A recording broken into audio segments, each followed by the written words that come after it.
from his home is Jay Lehr. Jay is a co-author of many articles with Rebel News fan favorite and good friend of the show, Tom Harris from the International Climate Science Coalition.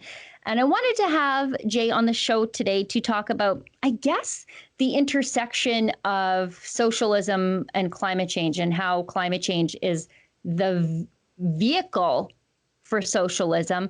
But first, Jay, I know you're new to our Rebel viewers. Why don't you give us a brief rundown of who you are and, you know, some of your educational history, just so people understand that you're just not some guy. You do know a lot about these things. I do, Sheila. I have a degree in engineering from Princeton University. Spent a few years on active duty in the Navy. Then a PhD in a combined field at the University of Arizona of environmental science, agricultural economics, and water supply. And over a very long career spanning over 60 years, I have authored, co-authored, or edited now 32 books. The most recent book came out just this spring, titled A Hitchhiker's Journey Through Climate Change. We started out writing with Terry Ciccone, a 150-page book. We ended up with 350 pages before we were finished. But the theme really is just what you said. It's all about climate change and socialism. Climate change has always been a vehicle to create socialism throughout the world, a one-world government, because the evil people that want to control all of our lives recognize that if you can control carbon dioxide output, the very breath that we exhale, you could control all society. And if you get people scared that man has something to do with controlling the thermostat of the earth, then only government can control it. If we're talking about carbon dioxide, it has to be all governments, and then really a one world government, the United Nations, that would take over the world, because energy is what creates a positive standard of living. You can measure the standard of living of any family or human being on earth by how much energy they use. That's a determination of whether they have good heating and cooling and automobiles and other advantages in life. And so the evil leftists figured out that climate change was a way to achieve their goal of destroying capitalism and creating a socialist world.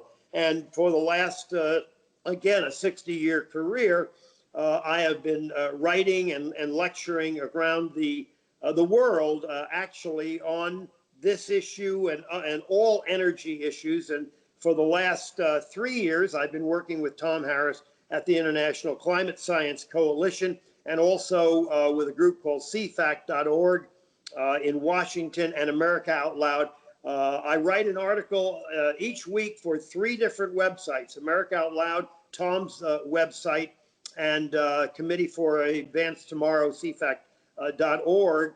And most of my articles deal with climate change or energy, now batteries, electric cars, and related things. My most recent article was called The Blackouts Are Coming, The Blackouts Are Coming, to coin a phrase from Paul Revere. This is a warning, not a scare tactic. And if you look at what California is today, it's what America will be in the next 4 years if Mr. Biden and Ms. Harris are elected to take over our presidency. You know, that's a great place to start. Let's talk about the blackouts in California, because California, when you look at the global scale of things, really, it's one of the most prosperous places on the face of the earth. And yet they are living in a form of energy poverty right now because of their pursuit of green energy. And really, that's what the United States would be like if the Democrats and the more radical Democrats, which you and I were talking off air, I think the party has been completely overtaken by the more radicals. And Joe Biden's vice presidential pick, Kamala Harris, is a testament to that. She's, you know, a proponent of the Green New Deal. But what's happening in California? That's what the Green New Deal would look like for the entire country. Yeah, Sheila, it's really very lucky for the rest of the country to have a model to look at. And we can decide on election day on November 3rd whether we want to look like California or whether we do not.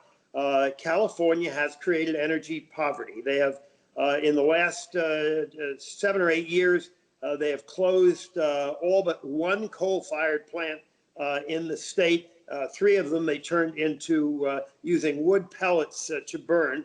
They've turned off all their nuclear energy, save one. They have one plant left, and that is scheduled to be shut down in 2025. They are no longer going to buy coal power from their neighboring states, and within the next 10 to 15 years, they want to be 100% wind and solar, which basically is going to mean they're going to have a blackout after blackout. They already have 4 times more blackouts than any other state in the union.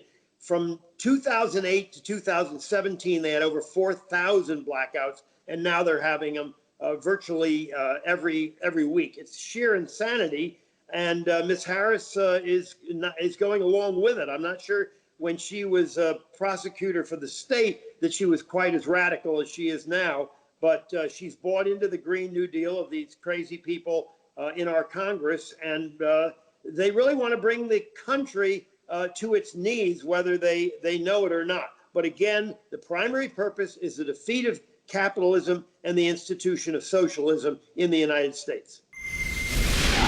If you'd like to get access to my show, as well as other great TV-style shows too, like Ezra's Nightly Ezra Levant Show, and David Menzies' Friday night show, Rebel Roundup, just go to rebelnews.com/subscribe. That's rebelnews.com/subscribe.